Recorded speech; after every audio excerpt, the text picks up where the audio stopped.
Hi ಎಲ್ಲರಿಗೂ ನಮಸ್ಕಾರ. ಎಲ್ಲರೂ ಚೆನ್ನಾಗಿದ್ದೀರಾ ಅಂತ ಭಾವಿಸ್ತಾ ಇವತ್ತು ನಾವು ಕ್ಯಾರೆಟ್ ಲಡ್ಡುವನ್ನು ಮಾಡ್ತಾಯಿದ್ದೀವಿ. ಸೊ ಕ್ಯಾರೆಟ್ ಲಡ್ಡು ಮಾಡಬೇಕಾದ್ರೆ ಬೇಕಾಗುವಂಥ ಸಾಮಗ್ರಿಗಳೇನೆಂದರೆ ಮೊದಲಿಗೆ ಕ್ಯಾರೆಟ್ ಬೇಕು, ನಂತರ ಬಾದಾಮ್, ಡೇಟ್ಸ್ ಮತ್ತು ಎಲ್ಲ ಥರ ಡ್ರೈ ಫ್ರೂಟ್ಸನ್ನು ನಾನು ಬಳಸ್ತಾ ಇದ್ದೀನಿ. ಬಟ್ ನನ್ನ ಹತ್ರ ಇರುವಂಥ ಸದ್ಯಕ್ಕೆಲ್ಲ ಖಾಲಿಯಾಗಿರೋ ಕಾರಣ ನಾನು ಬರೀ ಬಾದಾಮಿಯನ್ನು ಬಳಸ್ತಾ ಇದ್ದೀನಿ, ಡೇಟ್ಸ್ ಬಳಸ್ತಾ ಇದ್ದೀನಿ ಅಷ್ಟೇ. ನೀವು ಗೋಡಂಬಿ ಮತ್ತು ದ್ರಾಕ್ಷಿ ಬೇಕಾದ್ರೆ ಬಳಸ್ಕೊಬೋದು. ಸೊ ನೆಕ್ಸ್ಟ್ ಅದನ್ನು ಫಸ್ಟು ಮೊದಲಿಗೆ ನಾವು ತುಪ್ಪವನ್ನು ಹಾಕಿ ಕ್ಯಾರೆಟನ್ನು ಚೆನ್ನಾಗಿ ಫ್ರೈ ಮಾಡ್ಕೊತಾ ಇದ್ದೀವಿ. ಫುಲ್ ಯೆಲ್ಲೋ ಕಲರ್ ಬರೋವರೆಗೂ ಅದನ್ನು ಚೆನ್ನಾಗಿ ಫ್ರೈ ಮಾಡ್ಕೊಬೇಕು.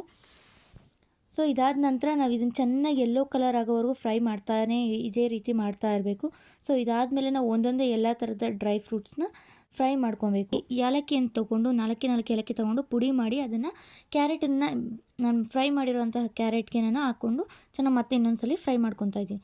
ನಂತರ ನಾನು ಬಾದಾಮ್ ಹಾಕ್ಕೊಂಡು ಅದನ್ನು ಸಹ ಗೋಲ್ಡ್ ಕಲರ್ ಬರೋವರೆಗೂ ಸ್ವಲ್ಪ ಹುರಿತಾ ಇದ್ದೀನಿ. ಸೊ ಇದಾದ ನಂತರ ನೀವು ಏನಾದರೂ ಬಾದಾಮ್ ಜೊತೆಗೆ ನೀವೇನಾದರೂ ಡ್ರೈ ಫ್ರೂಟ್ಸ್ ಎಕ್ಸ್ಟ್ರಾ ಹಾಕ್ತಾಯಿದ್ದೀರಾ ಅಂತಂದರೆ ನೀವು ಗೋಡಂಬಿ ಅದನ್ನೆಲ್ಲ ಯೂಸ್ ಮಾಡ್ಕೊಬೋದು. ಸೊ ನಾನು ಸದ್ಯಕ್ಕೆ ಖಾಲಿಯಾಗಿರೋದ್ರಿಂದ ನಾನು ಅದನ್ನ ಹಾಕಿಲ್ಲ. ಈಗ ಡೇಟ್ಸ್ ತೊಗೊಂಡಿದ್ದೀನಿ. ಡೇಟ್ಸ್ ತೊಗೊಂಡು ಸೊ ಅದನ್ನು ಸಹ ಫ್ರೈ ಮಾಡ್ಕೊತಾ ಇದ್ದೀನಿ. ಸ್ವಲ್ಪ ಟೇಸ್ಟು ಇನ್ನೂ ಸ್ವಲ್ಪ ಚೆನ್ನಾಗಿ ಬರುತ್ತೆ, ಡಿಫ್ರೆಂಟಾಗಿ ಬರುತ್ತೆ.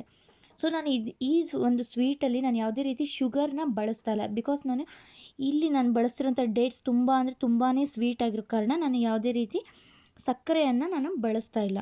ಸೊ ನಿಮಗೆ ತುಂಬ ಸ್ವೀಟ್ಸ್ ಇಷ್ಟ ಅಂತಂದರೆ ನೀವು ಸಕ್ಕರೆ ಬಳಸಬಹುದು.